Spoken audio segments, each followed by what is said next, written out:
risking our lives to look at these houses. What's up, guys? Today we are looking at a duplex that we want to do a BRRRR strategy, which is buy, rehab, rent out, refinance, and repeat. But first I gotta pick up Aaron, who knows all the construction stuff.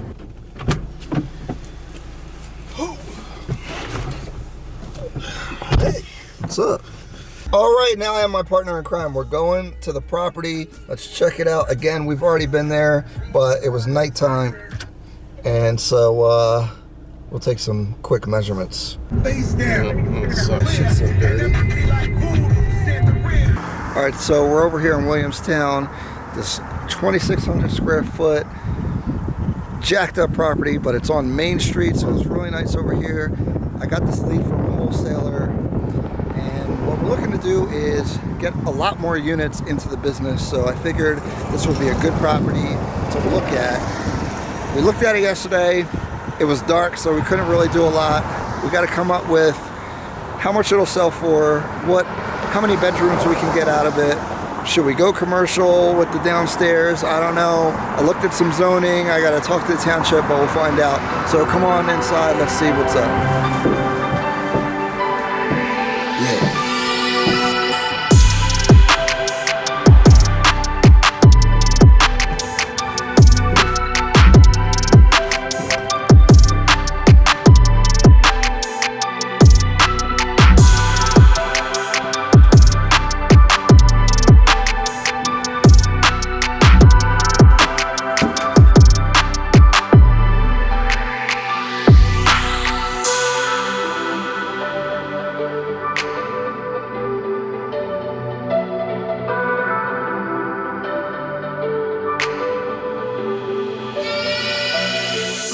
All right, so a big thing about this house and calculating the rehab cost is figuring out what our general plan is. We don't need to know every single thing, but because it's a complicated property, we want to figure out how we're going to utilize the space. So we're in the front right here, and it's kind of cool because the person who owned it before already was like doing something, and yeah, something. So this is like when you first walk in, he was planning to have a wall here, and so we're separating these units. So you would come in and then you go upstairs.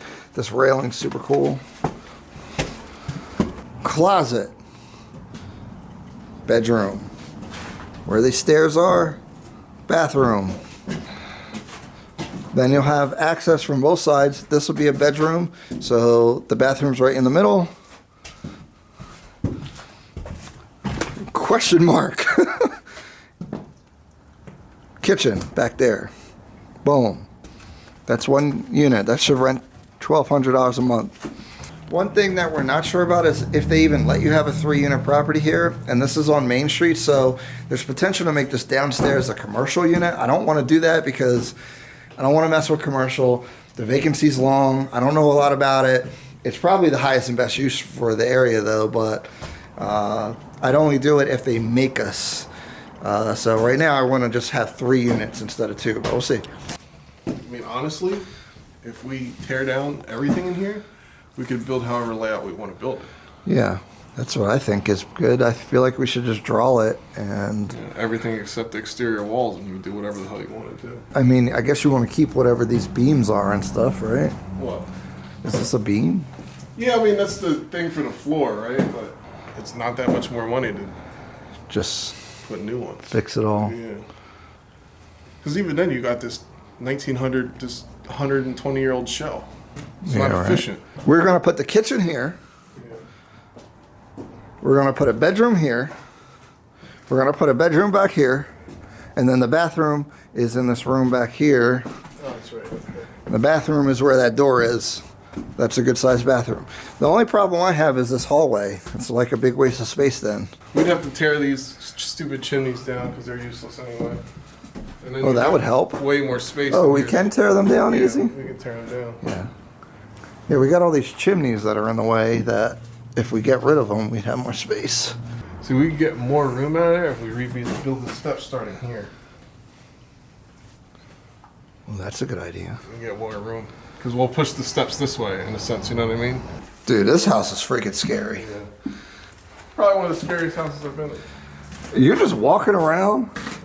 Brian and I've been in these houses, so you know where the main joists are. So they're going to be the strongest points to walk on. So that's why I step where the joists are and step over, especially when you're in waterlogged areas like this. You could tell people are falling through and the boards will just crack under pressure. See, that's a 3/4 inch board, but these joists, rough lumber, they could be waterlogged for years and you can step on it.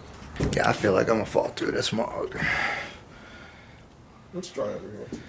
It's dry over here. Step right there. There you go. Here.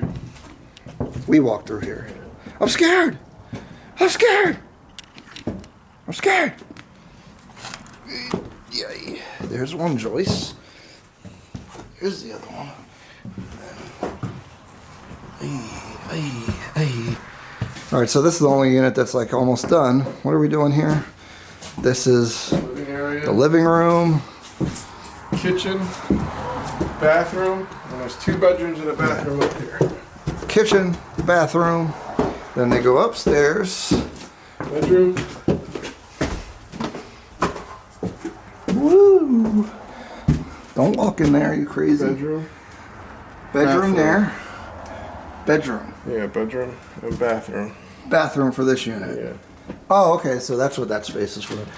And bedroom. So you come here and like that's amazing. In the 1900s, someone made this. Right by hand. Likely by hand, yeah. This house was built in the 1900s, so that's really cool. Like, So- we're living history right now. Yeah, like, that's how they did sheetrock back in the day. It's lath and plaster. Which is a pain in the ass to demo. And then when you go here, you see the exterior walls of the house. Back then, they didn't use plywood to put outside the house. They literally put the lap siding boards right onto the walls. And that separated the outside from the inside right here. And then think about it. This house was so watertight that back then, even with the windows, the original wood's still there for the sills. It's crazy. They didn't have header beams. Nowadays, you have a header beam to support the load bearing of the walls. They didn't do that back then because this true lumber could support the load. So how much does it cost for the exterior that we talked about? Just to come inside the house, we're looking like 50 grand. So So that- pop the top, take the roof off, rebuild the roof, do all the siding, put windows in, and come inside. But that's done. That's exterior done. siding. Exterior done. How much is the siding? The siding usually pay around $60 a square, which is 100 square foot. So we're looking here like 20, 25 square. Somewhere around 2 grand just for the siding. But then you got to pay for the labor to do that. It's probably like 3, 4, 5 days. 5 days max to put all the siding on the house. Is there a problem with the slat to do it? What, this stuff right here? Yeah, do you have to do something extra because the house is old? Yeah, we're going to take that down and put sheathing up. Oh, so the house is going to be naked. Yeah, the house will be naked for a couple days. We'll literally demo this old slat off. So we need mad demo trucks Yeah. or dumpsters. We're going to spend 10 grand in demo. You got the siding, right? So nowadays they use sheathing right there. Yeah. That siding doesn't keep these walls straight. So they twist with the house. If you ever go by an old house with wood siding and you look at it, they're all crooked that are sheathed by siding.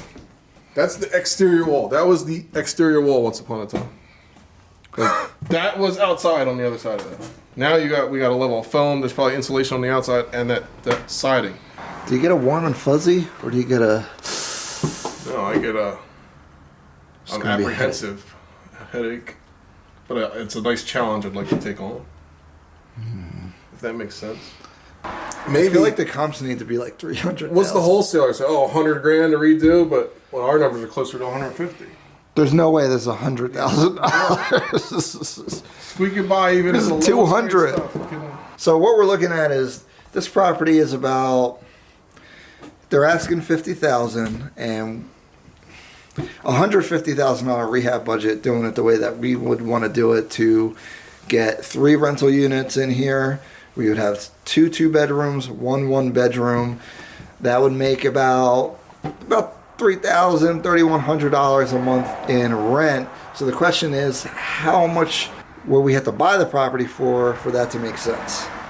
I like the idea of buying this property because if we executed it right and the ARV or after repair value was close to $250,000, if we put $200,000 in, we'd be close to getting all of our money back, and we'd own this property, and it would generate about $3,000 every month. I mean, that's gross. I mean, there's some cost in there, but the risk of doing this, we got to find out about zoning. We got to find out what's legal, how many units we can do. After repair value. I've been looking at comps. I got no clue really as far, because it's a very unique property. It's on Main Street, so there's no multifamilies. Well, there's actually one there, but it hasn't sold in a long time.